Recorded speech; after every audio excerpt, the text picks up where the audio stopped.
Vamos à palavra do Senhor? E, como eu sempre falo, você está preparado? Porque eu vou te falar uma coisa, olha, o Senhor me surpreendeu e eu estou sendo ministrado pela palavra que eu vou ministrar hoje. Estou sendo muito ministrado, Deus está falando muito comigo. Eu tirei um tempo de muito quebrantamento diante do Senhor ontem, quando eu estava sendo ministrado. Deus falou muito ao meu coração e eu acredito que Ele vai falar ao teu coração também. Afinal, eu tenho quase certeza que você não saiu de casa para me ver. Eu tenho quase certeza que você saiu da sua casa porque você quer receber algo de Deus. Não é verdade? Porque ninguém acordaria de madrugada no domingo, 10 horas da manhã, só você, né? Para vir aqui me ver, né? Porque para me ver você pode acordar meio-dia, não precisa acordar 9 horas, 10 horas da manhã. Então você veio aqui para receber de Deus. E por essa razão eu quero fazer uma oração com você. Se você deseja receber algo do Senhor hoje, se você deseja realmente que Deus toque na sua vida, faça uma oração pedindo para Ele falar com você. Eu tenho certeza que Ele vai falar contigo. Vamos orar? Pai, eu te agradeço por esta manhã, porque eu sei que o Senhor preparou essa manhã para nós, e eu tenho certeza que o Senhor vai falar ao nosso coração. Mas, Pai, eu quero estar preparado para ouvir a Tua voz, eu quero estar com o meu coração disponível para ser ministrado pelo Senhor, para ser moldado por Ti. Por isso eu te peço em nome de Jesus que o Senhor prepare o nosso coração nessa hora. Eu quero estar, junto com os meus irmãos aqui, nós queremos estar receptivos à Tua palavra, com o coração aberto e disponível para ser moldado pela Tua palavra. Senhor, em nome de Jesus, se revela a nós através da Tua palavra, da ministração da Tua palavra, e que hoje seja realmente uma manhã de transformação de vida. Em nome de Jesus, porque é para isso que estamos aqui, Senhor. Queremos ser transformados por Ti. Em nome de Jesus. Amém. Glória a Deus. Abra lá a sua Bíblia em Marcos, capítulo 5, versículos do 1 ao 20. Marcos 5, do versículo 1 ao 20.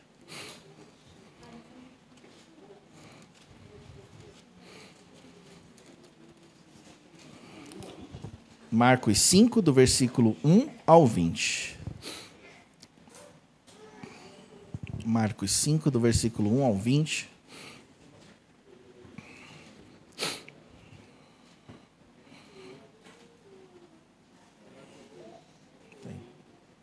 Deus vai falar com você, eu tenho certeza disso.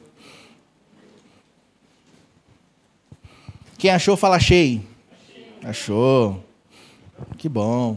Pode ler? Vamos ler então. Fala assim, ó.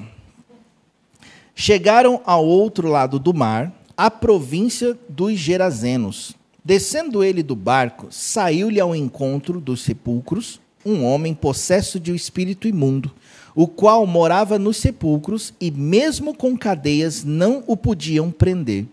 Pois, tendo sido muitas vezes presos com grilhões e cadeias, as cadeias foram por ele feitas em pedaços e os grilhões em migalhas, e ninguém podia dominá-lo. Andava sempre de dia e de noite, clamando pelos montes e pelos sepulcros, ferindo-se com pedras. Quando ele viu Jesus de longe, correu e o adorou, clamando em alta voz: Que tenho eu contigo, Jesus, Filho do Deus Altíssimo? Rogo-te por Deus que não me atormentes. Pois Jesus lhe dissera: Sai deste homem, espírito imundo. Então Jesus lhe perguntou: Qual é o teu nome? Respondeu ele: Legião é o meu nome, pois somos muitos. E rogou-lhe muito que não o enviasse para fora daquela região. Ora, andava ali pastando pelo monte uma grande manada de porcos. Os espíritos imundos rogaram a Jesus: Manda-nos para aqueles porcos, para que entremos neles. Jesus o permitiu. Saindo aqueles espíritos imundos, entraram nos porcos, e a manada, que era cerca de 2.000, precipitou-se por um despenhadeiro no mar, onde se afogaram. Os que apacentavam os porcos fugiram e anunciaram estes acontecimentos na cidade e pelos campos. Muitos saíram para ver o que havia acontecido. Indo ter com Jesus, viram o endemoniado, que tivera legião, assentado, vestido, em perfeito juízo, e temeram. Os que tinham visto aquilo contaram-lhes o que acontecera ao endemoniado e acerca dos porcos, e começaram a suplicar a Jesus que saísse da terra deles. Ao entrar Jesus no barco, rogava-lhe o que fora endemoniado que o deixasse estar com ele. Jesus, porém, não permitiu, mas lhe disse: vai para a tua casa, para os teus, e anuncia-lhes o quão grandes coisas o Senhor te fez e como teve misericórdia de ti. Então ele foi e começou a anunciar em Decápolis quão grandes coisas Jesus lhe fizera, e todos se maravilhavam. Amém. Que tremendo essa passagem. E eu vou explicar o porquê. Eu gostaria que você tivesse toda a sua atenção no que Deus vai fazer. Se você ficar com sono, levante. Se você vê que tem alguma coisa tentando te tirar a tua atenção, ore no seu coração, repreenda isso, porque eu tenho certeza que Deus vai virar uma chave dentro de você, assim como Ele virou no meu coração. Porque quando eu entendi o que Deus estava falando comigo nessa passagem, no assunto que nós vamos tratar, eu pude perceber áreas da minha vida que não estavam acontecendo. E o porquê que não estava acontecendo? Porque às vezes, eu não sei você, mas eu me pego pensando: Senhor, se é assim, então por que não está acontecendo? Por exemplo, esses dias o Israel falou assim: pai, eu estou com dor de cabeça. E aí eu fui lá, sentei com ele, falei: vamos orar. Aí eu peguei, coloquei a mão na cabeça do Israel. Aí eu, sabe quando, não sei se você já passou por isso, mas eu fui começar a orar e dei aquela respirada e fiquei pensando assim: puxa, eu já fiz isso tantas vezes e parece que mais não acontece do que acontece. Aí a minha oração não foi nem por ele muito, minha oração foi assim: Deus, se a tua palavra diz, então por que não acontece? Se a tua palavra fala que nós vamos impor as mãos sobre os enfermos e eles serão curados, então por que não está acontecendo? Eu estou aqui orando pelo meu filho, tua palavra diz para a gente orar, que a tua palavra garante que vai acontecer, eu creio na tua palavra, não estou aqui duvidando, mas por que não acontece? E aí comecei a orar em cima disso, não porque eu duvidei de Deus, mas eu queria saber onde está aquela chave que você vira, aquela oração que você ora, aquela posição que você toma, e que Deus faz um milagre. Está entendendo? Porque parece às vezes que é tão difícil, né, as coisas de Deus acontecer.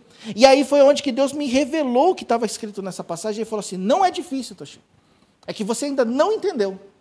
Na verdade, às vezes eu entendo e depois esqueço, parece. Então eu quero compartilhar com vocês isso, ok? Vamos lá.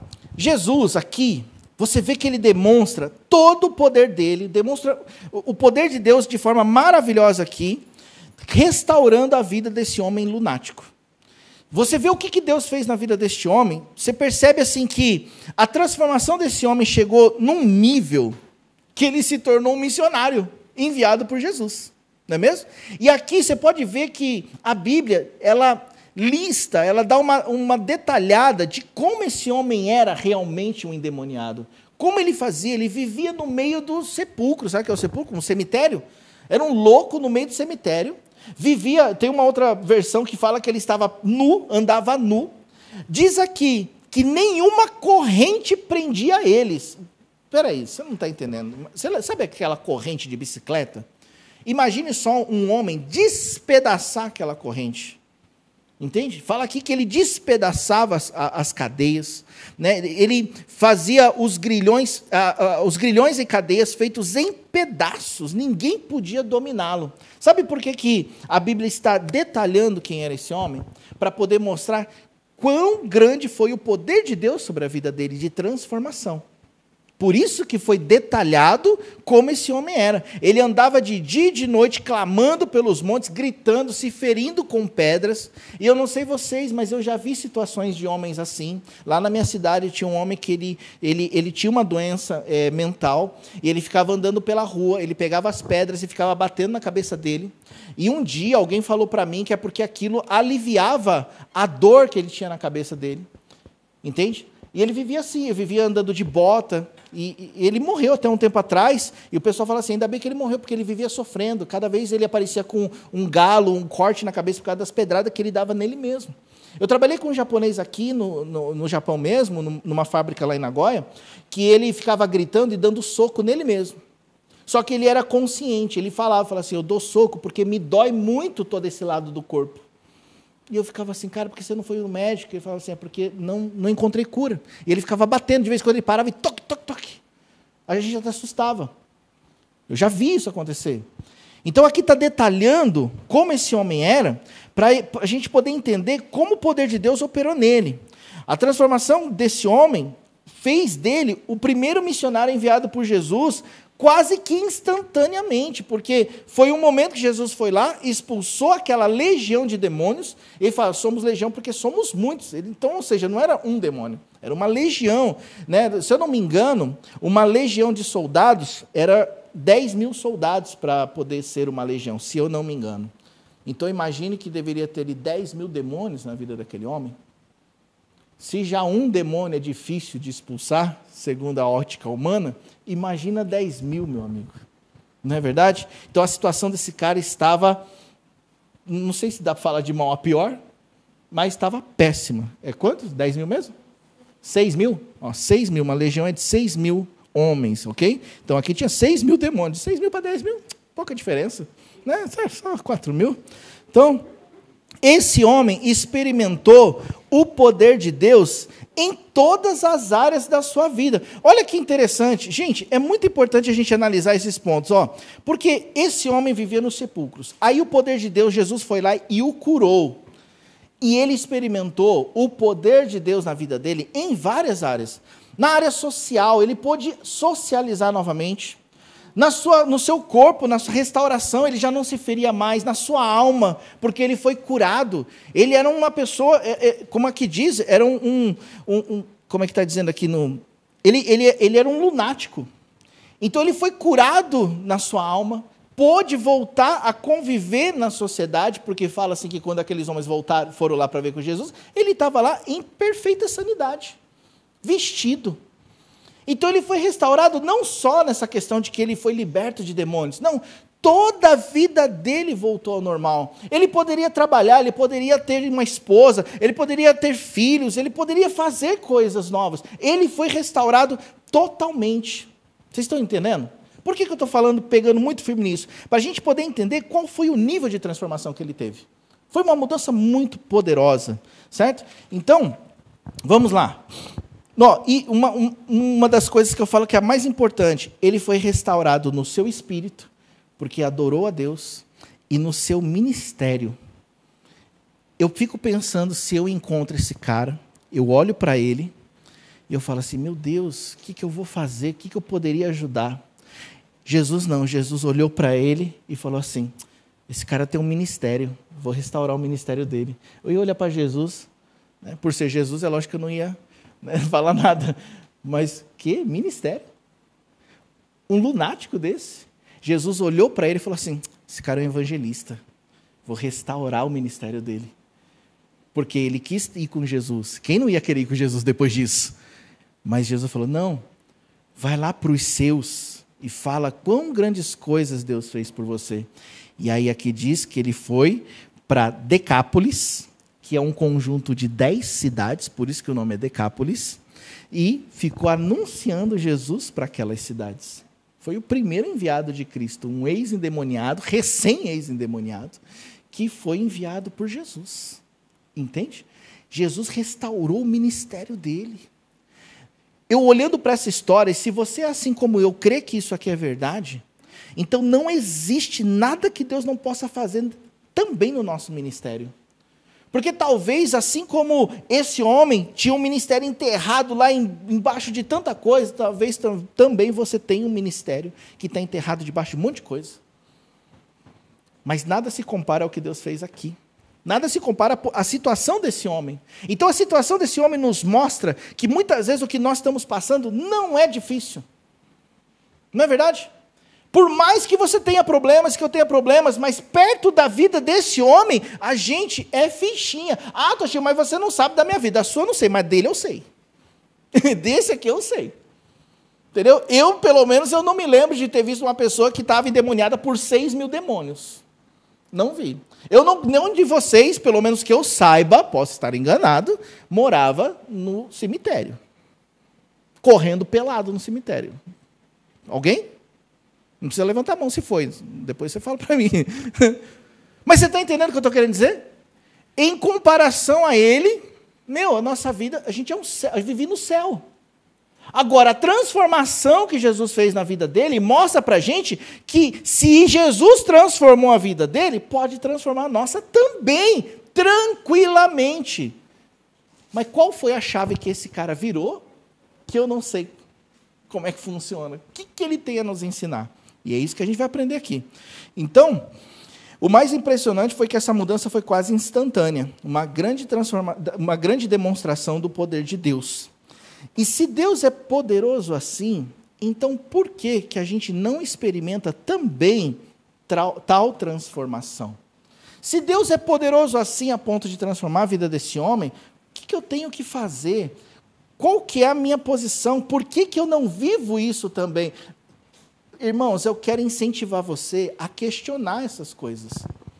Não questionar Deus, porque Deus pode.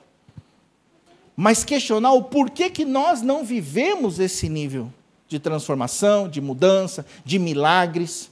Por que nós não vivemos aquilo que a Bíblia diz? Por quê? A Bíblia é verdadeira, a gente não pode partir de uma dúvida. Ah, mas eu não sei se a Bíblia é verdadeira, porque se a Bíblia fosse verdadeira, funcionava. Não. Isso daí é muito raso. Você tem que entender o seguinte, se a Bíblia é verdadeira, por que eu não consigo viver o que ela diz? Se Deus é verdadeiro e eu creio nele, então por que eu não consigo também experimentar tal transformação? Porque se a vida desse homem era tão arrebentada, mais do que a minha, e Jesus mudou a vida dele, eu já não tenho tanto problema assim como ele, por que ele não muda a minha também? Não é verdade? Então questione, mas nós vamos chegar num ponto aqui, ó. O que Deus ministrou no meu coração, que eu quero compartilhar com você? A resposta é simples. É porque nós não queremos. Mas antes que você me questione sobre isso, como assim, Toshio, eu não quero? Quem que não quer sair de uma situação ruim? Quem que não quer ver o poder de Deus se manifestar? Calma, antes de você me questionar sobre isso, a gente precisa entender a respeito do que é o querer. Certo? Antes da gente entrar nessa questão, precisamos entender o que significa o querer no prisma de Deus. Por quê? Porque existe a forma de querer do homem e existe a forma do querer de Deus que ele espera do homem. Porque uma coisa eu falo assim, não, eu quero tomar um café, eu quero tomar uma água, e para mim, vem aqui, toma aqui. Essa é a minha forma de querer. Eu quero uma mudança na minha vida. Quem que não quer aqui uma transformação de vida em alguma área? Todo mundo quer, gente. Todo mundo quer alguma coisa. É impossível ter alguém que não queira nada. Você pode até optar por não querer. Mas se você receber, né? Não, você quer 10 mil? Não quero, não, mas se eu quiser te dar, não, eu aceito. Não que eu precise, mas eu aceito, né? É mais ou menos assim. Ok? Mas essa é a forma de querer do homem. Mas como que é Deus nessa história? Como que Deus vê o querer do homem? O querer nosso é correspondente à forma que Deus espera? É esse o ponto. Porque falar que quer é uma coisa. Agora, o querer de Deus funciona de uma maneira diferente. Ele espera algo da gente segundo o nosso querer. A gente não pode racionalizar, ou seja, humanizar a forma que Deus trabalha. A gente precisa buscar o ponto de vista de Deus nesse assunto. Porque, vou tentar ser bem claro com vocês. Uma coisa é eu querer algo. Por exemplo, eu quero emagrecer. Não quero, estou falando só como exemplo. Eu quero emagrecer. Né? Porque se eu falo aqui, eu me comprometo lá, Silvão. Então, já tem que deixar claro. Né? Eu quero emagrecer, por exemplo. E aí eu pego... Você está ligado? Aí eu pego... E, tipo assim, quero emagrecer. Aí a Raquel chegou, mas você não quer emagrecer? Por que você está comendo esse burrito? Eu falei, não, mas calma, eu vou me posicionar ainda, calma, não é assim. Aí eu pego, paro de comer o burrito, mas compro um energético. Eu falei, mas você não falou que ia emagrecer? Mas eu já parei de comer o burrito. Calma, entendeu? Aí eu vou diminuindo na comida, de boa, entendeu? Vou fazendo o meu ritmo. Esse é o meu modo de querer. Tem outra pessoa que é mais violenta. Eu quero parar. E ela pega e corta tudo. Para de comer. Fica uma semana sem comer. Não é verdade? É a forma dela de querer. Né? Aquela pessoa, não, eu quero me posicionar com Deus. Aí ela começa a vir na igreja. Começa a vir no culto. Participa. É essa a forma dela de querer um posicionamento. E assim por diante. Mas e como que Deus vê isso? Como que Deus vê isso? Quando Deus ele vem olhar para a gente na nossa forma de se posicionar no querer. Qual é o prisma dele? Porque uma coisa é eu fazer isso. Não, eu vou tirar primeiro o burrito, depois eu tiro o energético. aí depois eu como uma refeição menor. Esse é o meu ponto de vista. Mas e quando Deus olha para isso? É a maneira de Deus de fazer? É isso que eu estou falando. A gente precisa buscar o ponto de vista de Deus nesse assunto, não o nosso ponto de vista. E quando a gente coloca o nosso ponto de vista em cima disso, nós estamos racionalizando ou humanizando a forma que Deus trabalha. É mais ou menos assim, ó. A gente pega a nossa experiência e a gente aplica na nossa vida. E não passamos pela palavra de Deus. Em 1 Coríntios 2,14, é um versículo muito conhecido, que fala que as coisas de Deus, se a gente não tiver a mente espiritual, a gente não compreende, porque elas se discernem espiritualmente. Não é verdade? Vou abrir aqui para vocês, para a gente ler. 1 Coríntios 2,14 fala assim, ó.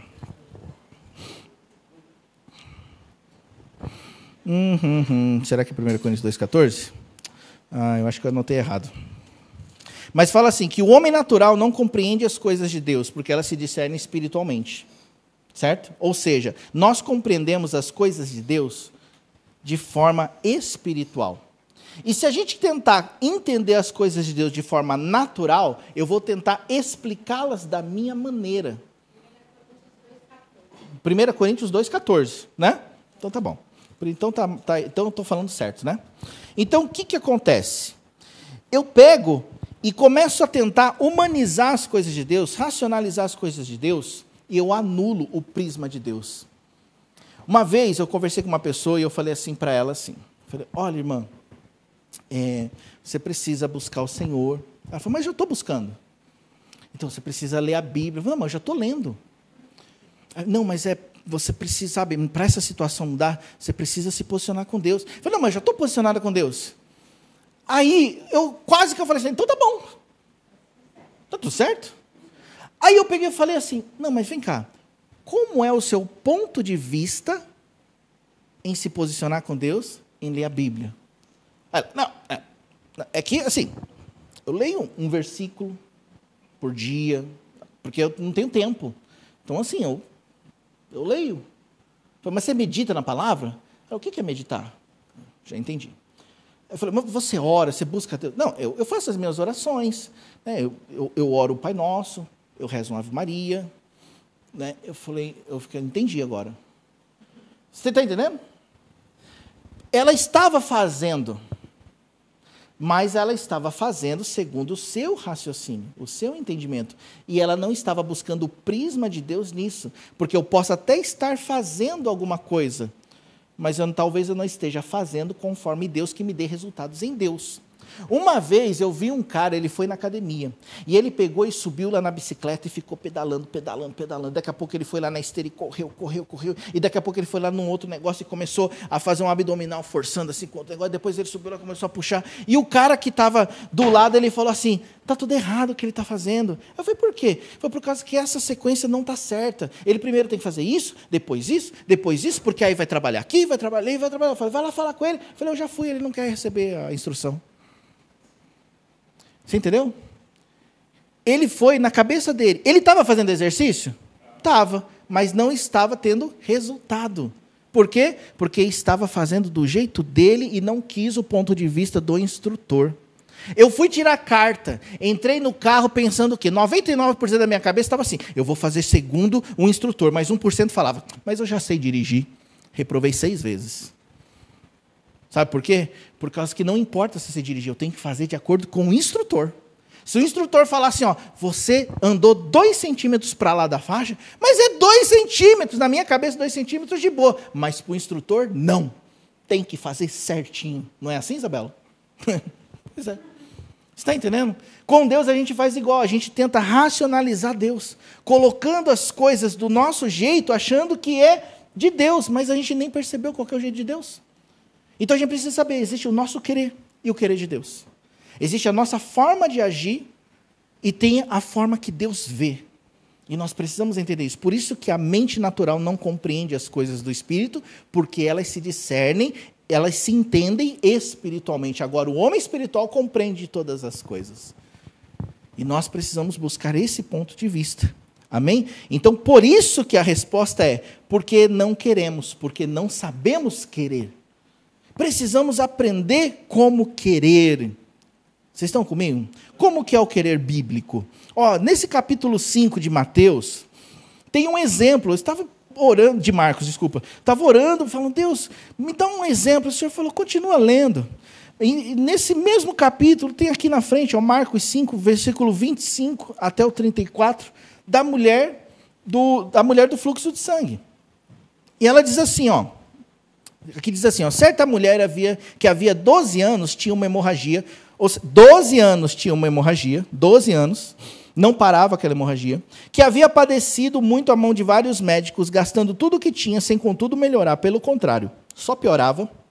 Ouvindo falar de Jesus, veio por trás dele, entre a multidão e tocou na sua veste. Dizia ela, se tão somente tocar nas suas vestes, sararei. E imediatamente se lhe estancou a hemorragia e sentiu no seu corpo estar curada. Jesus, conhecendo que de si mesmo saíra poder, voltou para a mulher e perguntou, voltou para a multidão e perguntou, quem tocou nas minhas vestes? Responderam os discípulos, vê que a multidão te aperta e dizes quem me tocou? Ele, porém, olhava ao redor para ver quem tinha feito aquilo. Então a mulher, que sabia que lhe tinha acontecido, temendo e tremendo, aproximou-se e prostrou-se diante dele e declarou toda a verdade. Ele disse, vai, a tua fé te salvou, vai em paz e ser curada deste teu mal. Olha só, como é o querer de Deus? Como que Deus espera? Qual que é o ponto de vista de Deus do querer? Aí tem essa história que é ligada, né? Porque está no mesmo capítulo, ela é ligada à história do endemoniado. O que a mulher fez para conseguir aquilo? Primeira coisa, querer é agir com fé. Agir com fé. Querer é atitude. Essa mulher, ela não ficou só ouvindo de Jesus, ela foi atrás.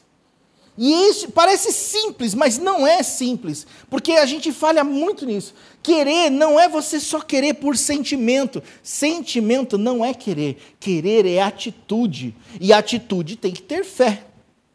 Você não age sem fé. Você age por fé. Aquela mulher ouviu falar de Jesus, Jesus está passando, ele cura os doentes. Se eu tão somente tocar nas vestes, eu ficarei curada. Então ela saiu da casa dela. Ela tomou uma atitude. Como que é o querer bíblico? O querer bíblico é um querer de atitude. Se você não tem atitude, se eu não tenho atitude, então não é querer. Entenderam? Vamos lá. É sair do seu local de conforto. Mas espera aí, Toshio, essa mulher estava no lugar de conforto? Lugar de conforto não é porque você vai ficar confortável, bem, tranquilo. É um lugar onde você se conforma. Entendeu? Quando você pega, não tem mais jeito. Já estou doente há 12 anos. Já fui em todos os médicos que eu podia. Já não adianta mais nada. Isso é o lugar de conforto.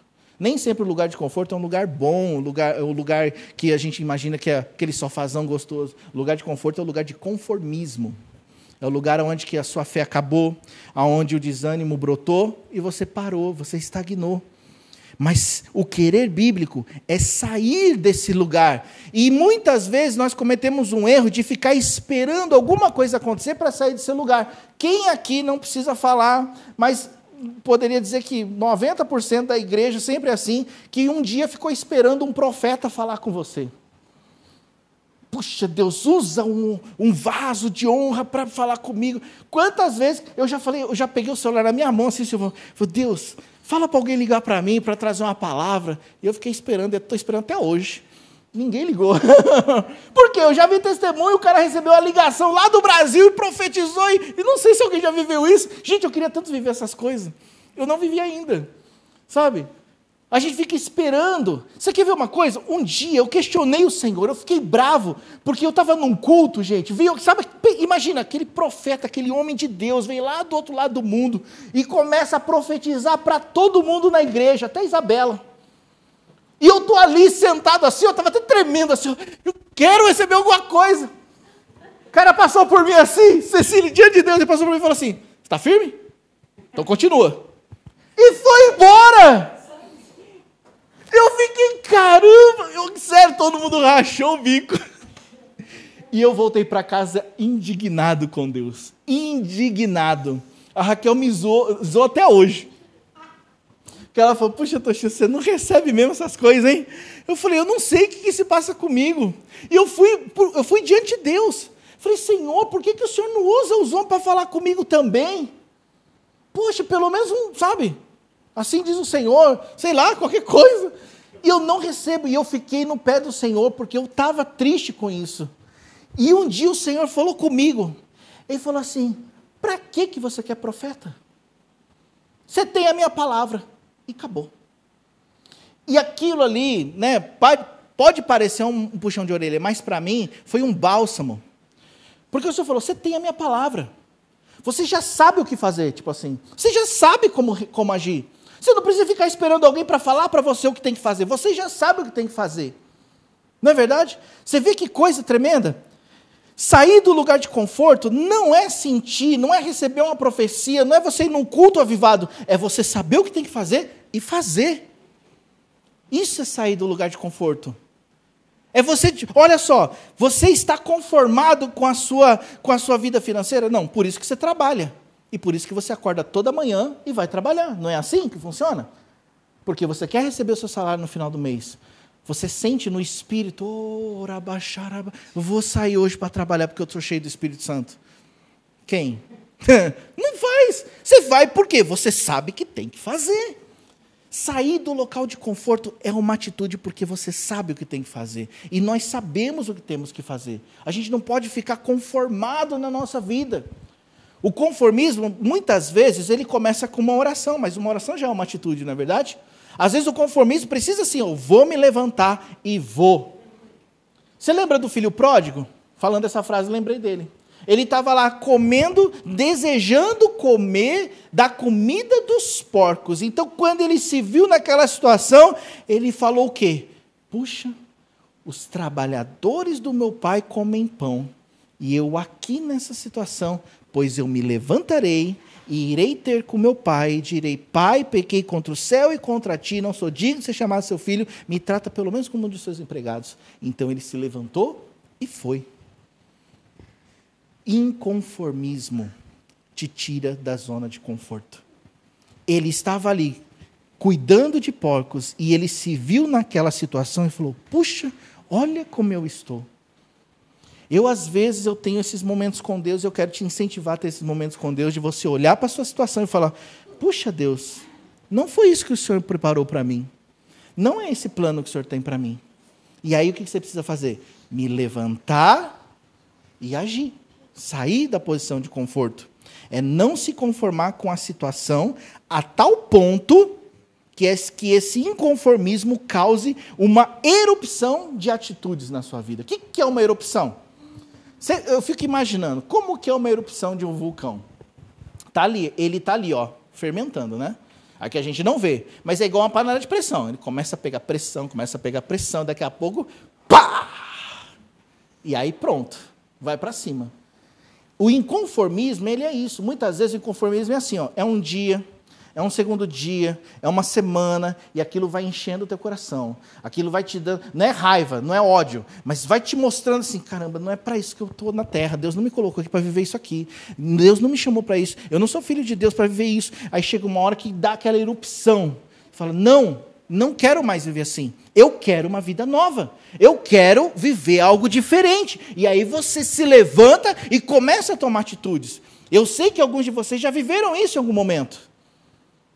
Eu sei que vocês já viveram isso em algum momento, mas está na hora de tomar certas atitudes. Então, você sair do seu conforto, não se conformar, é você ter uma erupção de atitudes, é você começar a fazer coisas para você sair daquela situação. E essa mulher fez isso. Ela estava ali há 12 anos, e ela falou, quer saber? Eu vou lá. E ela saiu. E ela sair da casa dela não era uma coisa simples, como a gente sempre falou aqui. Ela tinha que enfrentar uma sociedade que considerava ela uma imunda. Ela teve que passar por uma multidão, ver que a multidão te aperta, e o Senhor pergunta, quem te tocou? Tinha uma multidão em volta de Jesus, e ela conseguiu tocar Jesus. E não só conseguiu tocar Jesus, mas ela extraiu o poder de Jesus. Tinha um monte de gente tocando Jesus que não extraía nada, mas ela, por causa da atitude de inconformismo, extraiu o poder de Jesus. Ela teve resultado. Ela viu algo acontecer.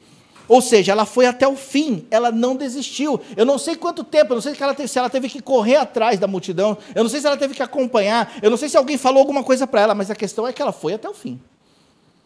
E, gente, se tem uma coisa que tem acontecido muito, é a falta de pessoas que vão até o fim nas coisas. Eu falei isso, né, na célula, eu falei isso na célula dos jovens. A gente desiste muito fácil das coisas. Você crê numa palavra de Deus, mas aí, nos momentos da luta, você desiste da palavra de Deus, do direcionamento de Deus, do que Deus falou com você. Eu tenho vivido experiências assim, é muito interessante. É interessante porque eu acho que o Mateus vai se identificar. Porque assim, eu tenho uma empresa, eu abri uma empresa, e eu olho para a empresa, e tem vezes, eu brinco, né, que tem vezes que eu sou o patrão, mas tem vezes que parece um mendigo. Tem dia que tem dia que não tem, né? E às vezes dá vontade de desistir. Fala, quer saber, sabe o que é o melhor? Vou parar tudo, vou voltar para a fábrica, porque pelo menos na fábrica eu tenho meu sustento mensal. E é claro que eu não estou falando mal da fábrica aqui, todo trabalho é honrado. Tem que colocar o pão na mesa. Mas tem vezes que dá vontade de desistir. E aí eu pego, e se eu ficar preso no meu coração, eu desisto. Aí sabe o que eu faço? Eu olho para aquelas pessoas que tiveram sucesso. E eu começo a olhar a história dos caras, que hoje são as maiores empresas do mundo, e eles quebraram inúmeras vezes, faliram inúmeras vezes, foram mandados embora do seu próprio trabalho, começaram no lugar pior do que eu comecei, e demoraram muito mais tempo do que eu estou. Aí eu fico assim, puxa, qual é o diferencial? É que eles não desistiram. Esses dias eu estava vendo, olha, eu tenho um evangelista que eu gosto muito, ele para mim é uma das referências, ele já morreu, o nome dele é T.L. Osborne. E assim, é um cara que já visitou, na vida dele, visitou mais de 75 países pregando o evangelho. É a pessoa que mais pregou o evangelho pessoal em todos os países. Ele veio aqui no Japão, ele fez uma cruzada em Kyoto, que deu 65 mil pessoas. Foi a maior já registrada no Japão, até hoje, foi em 1970 e pouco. E eu tenho uma referência nele, porque é um homem de Deus tremendo. Ele orava, ele tem muitas experiências de ele orar por pessoas que não tinham olho e o olho nascer. Entendeu? Quando eu falo isso, é meio que inacreditável. O cara ele tinha perdido a mão na guerra, e a mão dele nasceu. Aí você fala, meu Deus, que absurdo. Pois é, é muito louco. Muitas experiências, ele conta nos livros, tem vários livros dele. E aí eu falei, meu Deus, como que esse cara, né? Que tremendo. Aí eu fui ver a biografia dele. E eu estou ali vendo a biografia dele, lendo. E como que começou o ministério dele? Com 18 anos, ele casou com 19 anos, e a esposa 18. Eles casaram e eles foram para a Índia pregar o evangelho. Para a Índia. Eles foram lá, eles pegaram a Bíblia e começaram a pregar o evangelho. E eles não ganharam ninguém para Jesus durante um ano. Ninguém. E aí um dia ele falou assim, que no dia que ele decidiu voltar aos Estados Unidos, foi no dia que ele estava pregando na rua, falando do amor de Jesus. E aí um cara apareceu com um Alcorão. E ele falou assim, esse aqui é o meu Alcorão. Meu Alcorão também é a palavra de Deus. Ele falou, não, mas a Bíblia é a palavra de Deus. Aí ele pegou e falou assim, a tua Bíblia é preta igual o meu Alcorão. Qual é a diferença? O que você pode provar que a tua Bíblia é verdadeira e o meu Alcorão é falso? E ele foi embora envergonhado, porque ele não soube como provar. Só que aí depois ele voltou para os Estados Unidos, tirou um tempo de oração, se inconformou. Um dia um evangelista foi lá na cidade dele, ele foi lá na cruzada do evangelista, um evangelista muito conhecido, só que eu não lembro o nome dele. Né? Mas tem muitos vídeos na internet, muito antigo, e esse evangelista começou a pregar e o poder de Deus começou a curar as pessoas, os doentes. Pessoas na cadeira de rodas que estavam paralíticas começaram a andar. Pessoas que eram surdas foram curadas. Pessoas que eram cegas foram... E quando ele viu isso, esse T.L. Osborne e a esposa dele viram isso, falou assim que uma onda do Espírito Santo entrou no coração deles e começou a falar, é isso que você tem que fazer, é isso que você tem que fazer, é isso que você tem que fazer. E ele falou assim que ele voltou para a casa dele, se trancou no quarto dele, e ele começou a orar. Ele falou assim que foi tão forte a presença de Deus ali no quarto dele, que ele sentia, ele ficou paralisado. Ele via tudo, mas ele ficou paralisado. E ele falou assim que quando ele voltou em si, que ele saiu daquele quarto, ele é uma nova pessoa, ele pegou o avião, voltou para a Índia, e ele ganhou milhões de almas. Você não entendeu o que eu falei? Tudo começou no fracasso, só que ele não desistiu. Tudo começou quando ele foi aquele 1 ano e não ganhou uma alma para Jesus. Só que ele não desistiu. E eu fico muito louco com isso. E eu olho para a situação e falo, eu não vou desistir. Eu não vou parar. Porque pode até ser, tá 3, 4 anos, poxa, você não está cansado disso? Eu falo, eu estou cansado, mas eu não vou parar. Eu fico meio indignado, dá vontade de desistir, mas eu não vou desistir. Vontade é uma coisa, desistir é outra. Entendeu, Mateus? Não desista. Que as coisas ainda vai virar. Vai virar para quem não desiste. Essa mulher não desistiu, ela queria ser curada 12 anos, e ela foi e não desistiu. E tocou e foi curada. Como que é um querer bíblico? É um querer para você até conseguir. É você orar até alcançar aquilo que você está orando. É você se posicionar com Deus até que Deus faça alguma coisa. É você começar a ir na igreja e até que Deus faça o que Ele prometeu que ia fazer. É isso. Não tem outro jeito. Não é um jeitinho. Não é uma chave que você vai lá e aperta o botão e pá, funciona. Não. É você falar, Senhor, daqui eu não saio, daqui ninguém me tira. Só o Senhor. E acabou. E a gente precisa aprender isso. Não experimentamos tal transformação porque o nosso querer não é assim. O nosso querer é mal menos. Aquele querer, eu quero mais ou menos. Não, eu quero mais assim. É porque, eu não tenho muito tempo. É porque, tipo assim, domingo é dia de dormir até meio-dia. Então, vou pro culto 10 horas da manhã. É complicado. Eu estou falando de zoeira, mas, cara, é o que passa no nosso coração muitas vezes. Entendeu? É o que passa na nossa vida muitas vezes. Não, célula no Toshio, 40 minutos daqui para o Chico. Eu vou, é nada. Entendeu? E é uma realidade. Eu não estou falando para vocês, me perdoe, eu não quis dizer que... Eu estou dando um exemplo. Entendeu? Porque eu também, muitas vezes, olha só, às vezes Deus fala assim para mim, vai orar lá na igreja. Eu falei, Senhor, 40 minutos daqui até a igreja, deixa eu orar aqui em casa mesmo. E eu fico em casa. E aí depois o Senhor falou assim, por que você não foi? Eu falei, não, mas porque, estou ocupado, estou fazendo minhas coisas. Eu falei, não, é porque você não queria. Às vezes, chega na sexta-feira, no sábado, assim, e aí a Raquel vira e mexe, ela é muito, muito usada por Deus, para me dar uns confrontos, sabe? Aí ela fala assim, um dia ela chegou para mim, ela entrou no escritório assim, toda mano. Ela olhou para minha cara e falou assim, o domingo é resultado da sua semana. E foi embora. Aí eu falei, você veio aqui acabar com o meu dia? É isso? Ela, não? Você não entendeu? Você quer que aconteça as coisas no domingo? Mas o que você faz na semana? E foi embora. Eu falei, tá louco? Sabe quando eu fico assim? Beleza, Raquel. E quando ela está lá, olha só, é muito engraçado, né? Aí quando ela está lá estendendo a roupa e tal, não sei o quê, daqui a pouco, aí ela entra no escritório e fala assim, não, porque... E vai embora. Eu falei, que isso? Com quem você estava falando? Estava falando na cabeça dela aqui com alguém, né? E aí ela vem e me coloca no meio da conversa, só que ela vem, ela dá profetada, profecia, tapa na cabeça e vai embora, e eu fico lá, estirado no chão. E ela faz isso. Chega e fala assim, o domingo é resultado do que você faz na semana. E foi embora. E eu falei, caramba, e não é real mesmo? Porque naquela semana, Deus falou, vai lá orar na igreja, vai jejuar, vai fazer isso, vai fazer aquilo. Aí chega no domingo, tu lá, ai, Senhor, o pessoal não vem na igreja. Aí Raquel fala, depois você fica reclamando. Mas por que você não foi orar na igreja? Porque eu não queria. Não, mas eu quero que a igreja cresça. Quer nada, Toshio. Se você quiser, você estaria orando, jejuando todo dia, colocou o joelho no chão, saindo a evangelizar todo dia. Você não quer que a igreja cresça. Não quer segundo o prisma de Deus. Eu quero no meu coração, mas falta atitude. Está entendendo? Aí quando eu falo, tipo assim, não, eu quero mudança de vida. Não, o que você está fazendo para aquele mudança? Não estou fazendo muita coisa, então você não quer. Não, eu quero me posicionar com Deus, eu quero voltar ao primeiro amor. Você está indo na célula? Não. Então você não quer. Essa é a real. Você está pegando o panfleto evangelizando? Não. Então você não quer, não quer. E a gente deveria ser transparente o suficiente para falar assim, não, realmente, eu não quero, ou então, não, eu não sabia que era assim. Entendeu? Agora, eu sei que é assim. É que, na verdade, eu realmente não quero como a Bíblia diz para querer.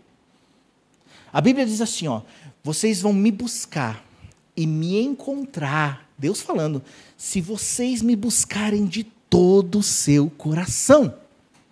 O que é de todo o coração? Lembra do mandamento? Amarás o Senhor teu Deus de todo o teu coração, de toda a tua alma, de todo o teu entendimento, com todas as tuas forças.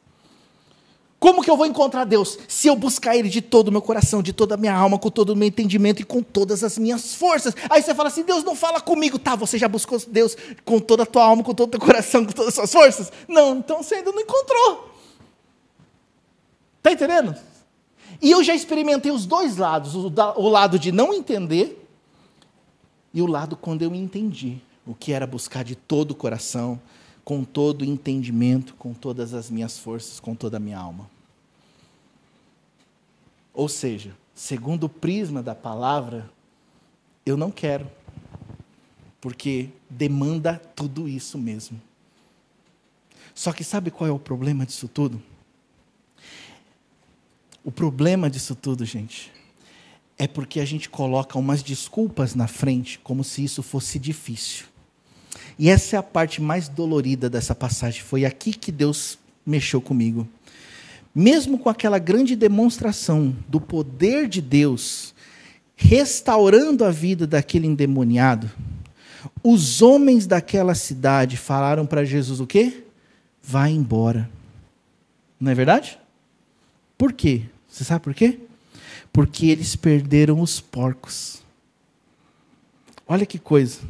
Eles não queriam perder mais nada.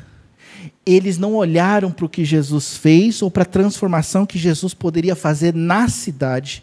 Eles olharam e falaram, caramba, a gente perdeu a nossa manada de porco. Vamos lá falar para ele ir embora, porque a gente não quer perder mais nada.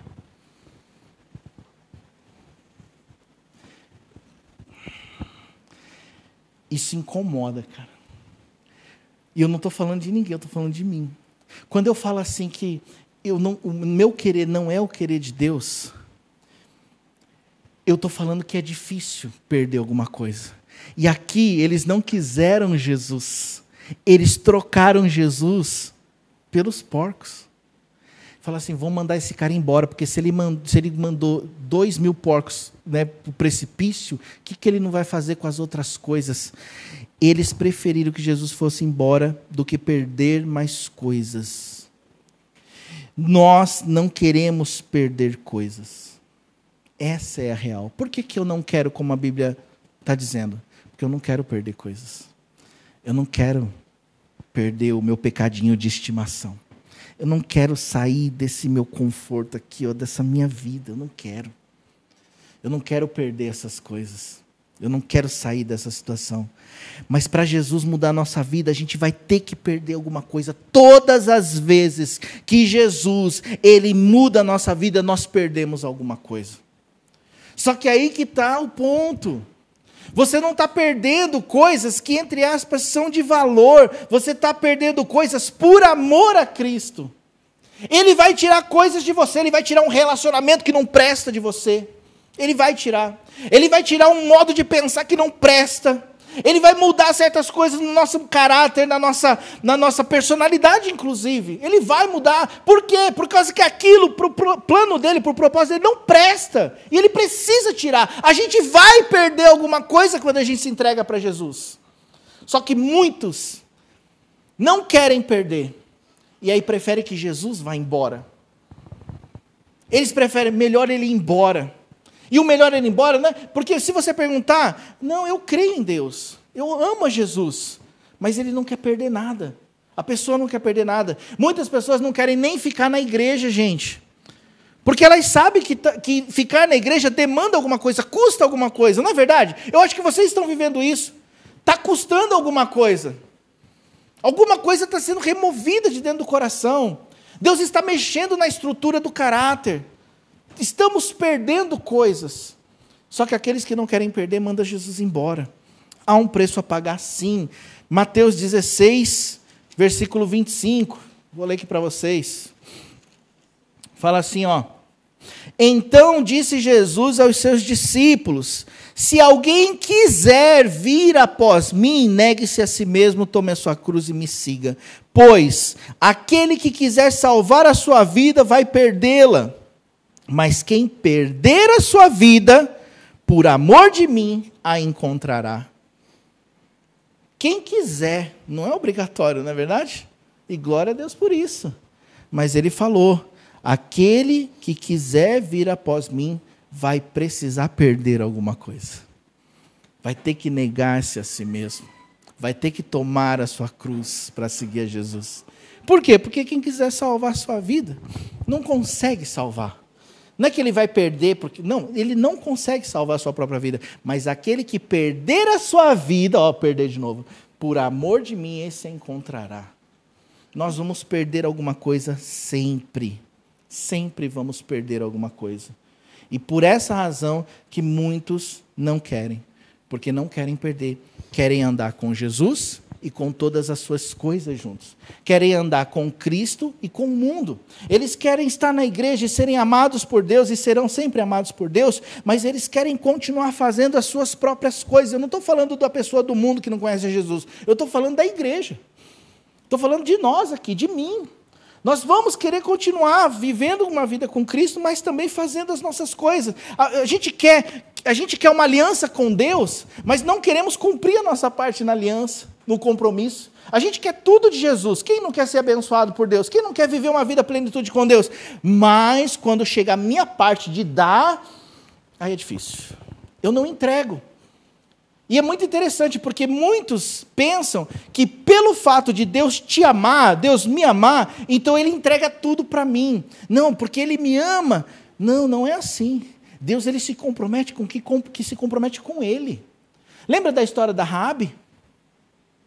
A Raabe, uma prostituta, morava no muro, e aquela coisa toda, mas aí os homens de Deus foram lá e ela fez um compromisso com aqueles homens. Olha, como eu ajudei vocês, então vocês também façam um compromisso comigo e me ajudem, me tirem eu e minha família daqui quando vocês entrarem na cidade para destruir. E os homens de Deus falaram assim, seja a nossa palavra pela sua. E ela pegou e cumpriu a parte dela. E o que eu aprendo sempre com essa história? Que Deus se compromete com quem se compromete com Ele. Não tem um outro jeito. Não tem uma outra forma. Mas a questão é, nós estamos trocando isso por coisas banais, por coisas que não são boas para a gente. Se um problema de caráter fosse uma enfermidade física, você ia gostar de ter ela no seu corpo? Claro que não. Quem que gosta de ficar doente aqui? Ninguém, né? Mas por que muitas vezes nós preferimos isso a Jesus? Porque a gente não tem entendimento de que isso faz mal. Eu fico pensando, o que eram os porcos naquela época? Para eles darem tanto valor. Para alguns, porque assim, naquela época não podia comer nem carne de porco, né? Os porcos, na verdade, cuidar de porcos era uma das piores profissões da época. Entende?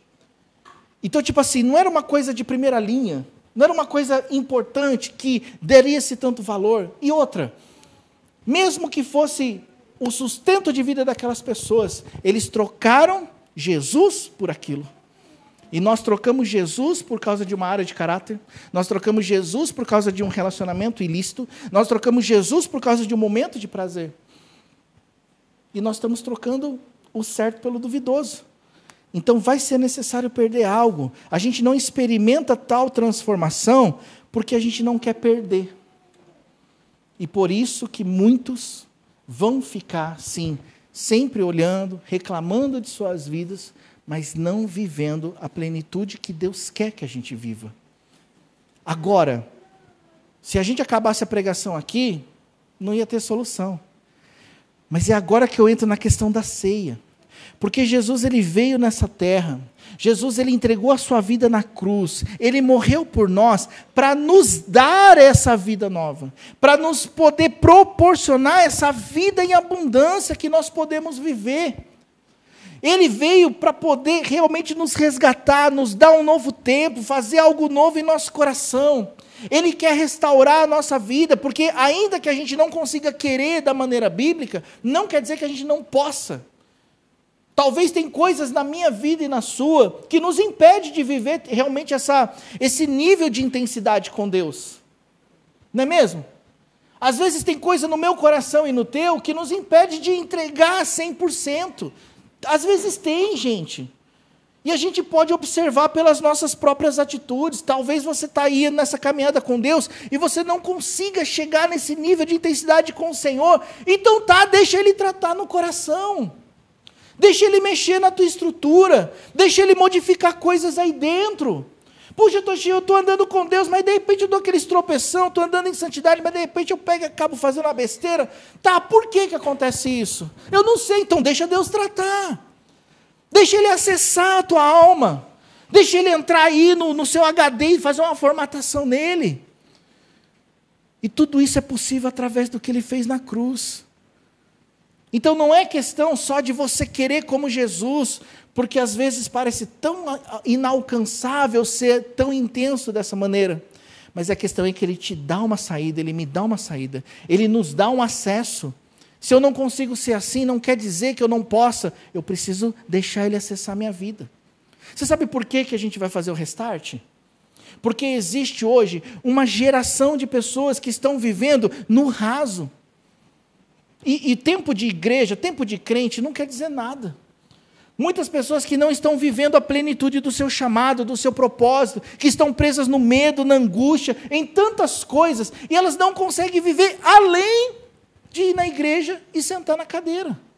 E não é para isso que Deus nos chamou. Só que também não adianta eu querer forçar as coisas com a força do meu braço. Eu preciso deixar Deus acessar o meu coração, para Ele remover aquilo que está me impedindo, e aí eu vou conseguir fazer com naturalidade o que Ele me chamou para fazer. E nós precisamos permitir, se a gente quer viver algo novo. Porque senão sempre vai ser uma promessa de um tempo novo que nunca chega. E aí essa igreja vai ser só mais uma que você vai pingar aqui e vai para outro lugar. E eu não estou conformado com isso. Sabe por quê? Não é que eu quero essa igreja cheia não, meus irmãos. Querer, na verdade, eu até quero, né? Eu acho que é natural você querer a igreja cheia. Mas a questão é que números não importam. Para mim, não importa número. Para mim, sabe o que importa? É realmente as pessoas viverem uma vida plena. É a pessoa chegar aqui, podia ter uma pessoa na igreja, mas aquela pessoa que cheia do Espírito Santo, com intensidade, que busca a Deus, que está disposta. Sabe? E por que nós não somos assim? Por causa que o nosso coração ainda está inacessível. E por isso nós vamos fazer o restart. Por isso que a gente vai juntar o povo aqui sim, seja 1, 2, 5, não importa a quantidade, mas para a gente poder alcançar esse nível em Deus e sermos transformados. Mas isso não pode acontecer no culto de domingo? Se pudesse, já teria acontecido, meus irmãos. É porque sabe o que acontece? O culto de domingo é só 1% de todo o seu contexto de vida com Deus. Sabia? O culto de domingo, ele é só 1%. Porque o restante deveria acontecer lá na sua casa, no seu dia a dia. O restante deveria ser, sabe como? Você está na sua casa buscando a Deus, orando, clamando, sendo ministrado pelo Senhor, sendo tocado por Ele, sendo transformado por Ele na sua casa. Esse é o ideal. Mas por que não acontece? Porque nós temos travas no nosso coração. Aí chega na nossa casa, chega no nosso dia a dia, a gente não consegue desenvolver o mesmo relacionamento com Deus. Qual é a solução disso, meus irmãos? É você ter um encontro com Deus. É Ele remover essas estruturas caídas, é Ele remover essas barreiras e você poder viver uma vida de plenitude todos os dias, na sua casa, no seu trabalho, com a sua família, com aquelas pessoas que te estressam, com aquele povo que, meu Deus, é difícil de suportar. Quantas vezes a gente não estressa dentro de casa, briga e não sei o que e tal, está tudo bem, mas quando chega aquele momento, você pega e você perde o controle, você nunca consegue viver plenamente. Por quê? Porque tem alguma coisa aqui dentro. Ah, Toshio, mas eu queria tanto esse mesmo querer que você falou, mas eu não consigo. Pois é, deixa Deus remover as coisas que estão aqui, que estão te impedindo. Não fique conformado com, Toshio, mas faz 30 anos que eu estou esperando algo, então não espere mais, vai lá e conquista. Mas não permita que passe mais 6 meses e a sua vida continue do mesmo jeito. Não permita isso, porque eu não posso fazer nada por você. Eu não posso pegar, amarrar as tuas mãos e falar, vamos, porque se eu pudesse faria, mas não posso. Mas você pode fazer isso com você. Você pode te obrigar a mudar de vida. Você pode tomar uma atitude e falar, eu não vou mais viver essa vida que eu vivo com Deus. Eu não quero mais uma vida rasa, eu não quero mais uma vida normal, eu quero uma vida sobrenatural. Eu quero ter fé de modo que eu fale para este monte, vai daqui para esse precipício ao mar, e ele vai fazer isso. Eu quero ter essa coragem de agir na palavra de Deus, de ver as coisas de Deus acontecendo. Afinal de contas, quem faz isso é Deus e não a gente. Então, por que não tomar uma atitude? Por que não você pegar e colocar sua vida na balança e ver, caramba, não valeu para muita coisa tudo que eu vivi, tenho experiências, mas, puxa, eu posso viver algo melhor.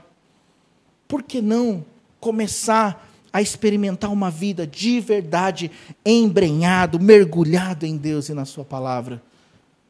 Se você tem porcos a perder, você vai perder, mas vale a pena, porque é por Jesus, é por Ele, é por aquele que morreu na cruz, que se entregou por nós, que nos deu a condição e a oportunidade de vivermos uma vida e vida em abundância. É por Ele. Ah, Toshio, mas eu não sei muito bem. Não tem problema, você não precisa saber muita coisa. Aprende no caminho. Mas por que não se entrega? Eu acredito que no momento que nós tomarmos essa decisão, a gente não vai ter que fazer muito esforço, porque Deus vai fazer todas as coisas. Então eu não sei você, eu não sei como você está recebendo essa mensagem. Espero que você não esteja recebendo achando que eu estou bravo, eu não estou bravo. Mas eu estou inconformado comigo, com a minha vida. Estou inconformado com vocês. Sabe por quê? Porque eu olho aqui, eu vejo pessoas que têm tanto potencial, que têm um chamado de Deus sobre a sua vida. Você tem um encargo, você tem uma tarefa, uma missão sobre a sua vida. E que às vezes, por causa dessas coisinhas, por causa dos porcos, a gente troca tudo isso e deixa Jesus embora. Não deixe mais. Faça dessa manhã uma manhã de transformação de vida, da sua família. Amém? Vamos ficar de pé para a gente orar? Oi? Semanal? Pode. Testemunho semanal.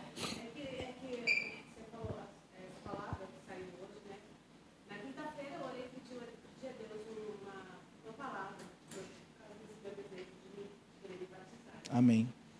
E ele me deu Lucas 8. Chegou aí. É a mesma passagem. Glória a Deus. E isso é tremendo, né? Porque eu sempre falo aqui, ó, o domingo é só uma confirmação do que Deus já fala com você. Glória a Deus. Você vai se batizar assim, Lu. Eu creio. Vamos orar? Fica de pé. Meus queridos, eu não sou diferente de vocês, tá? Eu estou aqui somente cumprindo um papel. O meu papel aqui é transmitir a mensagem. Eu não estou acima de ninguém. Como eu falo aqui sempre na igreja, né?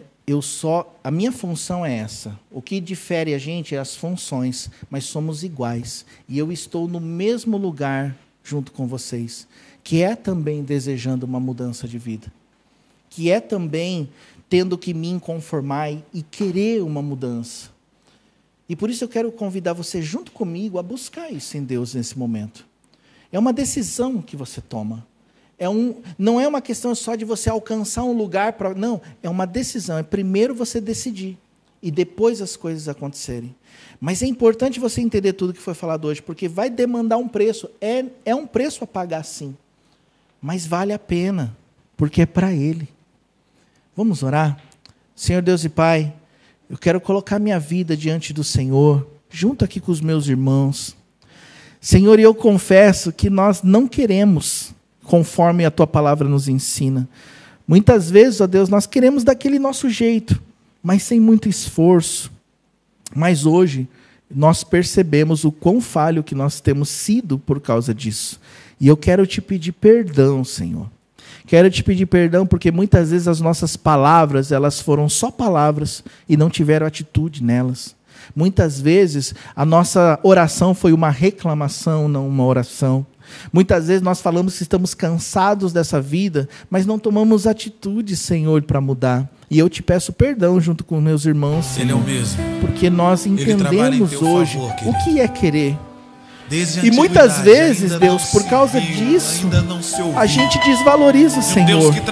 Muitas vezes, Senhor Deus, por causa dessa nossa maneira errada de ver as coisas, de querer, a gente acaba, Senhor Deus, não acessando o Teu poder. Mas o meu desejo, Senhor, é que nessa manhã isso mude na nossa vida. O meu desejo é que isso mude no meu coração. O meu desejo é que isso mude no coração dos meus irmãos e daqueles que estão pela internet e sobre todas as igrejas do Japão, Senhor. Porque eu sei que o Senhor nos chamou para ser a diferença, para ser sal e luz. E eu peço, por favor, Deus, que isso mude, que as nossas atitudes sejam atitudes verdadeiras. Que o nosso coração, Senhor Deus, possa se rasgar diante de Ti. Que a gente não fique mais, Senhor Deus, somente com demagogias, com falácias. Que a gente comece a tomar atitudes. Se nós realmente queremos o Senhor, que as nossas atitudes falem mais do que as nossas palavras. Que as nossas atitudes possam clamar por nós. Que as pessoas não precisem mais, Senhor Deus, tentarem comprovar algo procurando a nossa vida, mas que elas possam ver de acordo com as atitudes da nossa vida, Senhor. E Deus, eu sei que para isso, para a gente poder alcançar esse lugar, tem tantas coisas que precisam ser curadas no nosso coração, tantas coisas que precisam ser mexidas dentro de nós, Senhor. E a minha oração por mim e pelos meus irmãos é que a gente tome uma posição de deixar o Senhor acessar a nossa vida e deixar o Senhor curar, deixar o Senhor transformar. Eu sei, Deus, que eu estou aqui diante de homens e mulheres, jovens, que têm um chamado que o Senhor escolheu. Pessoas, ó Deus, que têm um chamado de pastor, de missionário, de missionária. Pessoas, ó Deus, que têm um encargo sobre as suas vidas, que vão alcançar milhões de almas para Ti, Senhor. Mas muitas vezes esse chamado está sendo impedido por um trauma, por um machucado, por uma barreira do coração. Deus, nesta manhã, eu te peço, por favor, que essas barreiras sejam removidas dos nossos corações. Que tudo aquilo que precisa ser feito, Senhor, para a gente poder cumprir com esse chamado, que nós tomemos a atitude para fazer.